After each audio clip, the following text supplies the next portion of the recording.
তোমার কপালে না বিয়া নাই। বিয়া করাবেন না? না। বুঝছেন কইল? বুঝছি। বিয়া না করিলে আমি ত্যায্য পাপ করুম। কি তেরজ বাপ? এটা তো কোনদিন শুনি নাই তেরজ বাপ করে। কিভাবে তেরজ বাপ করে? কিভাবে এটা জানেন না? না। এই যে ত্যায্য করতেছি, কর। এক ত্যায্য, হুম। দুই ত্যায্য, তিন ত্যায্য। তুই যতই তেরজ করস তোর কপালে বিয়া নাই। এই বিয়াই, এই ছেলে বারে বারে এইলা যায় কে? তোর ছেলে বই ছেলে তো নরমাল ছেলে টাটি মাংস নাই না।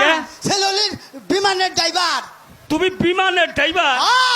কও কেন না? ওই যে মাঝে মাঝে যে বিমান অ্যাক্সিডেন্ট হয় ওটা তো তোমার স্বাস্থ্য বা খারাপ হইতেছে কে? আব্বা আব্বা কদিন দিনে জানি না আমার শরীরটা কিবা দুর্বল আমার রামনগর মেয়ে কইল না না যাই আঙ্গ বাড়তে যাই আঙ্গ আমার মুরগি ডিম পারে তোমার 2 পয়সা ডিম খিলাইলি দেখি তুমি বয়স ডিম খিলাইলি তোমার স্বাস্থ্য ঠিক হয়ে যাও গা।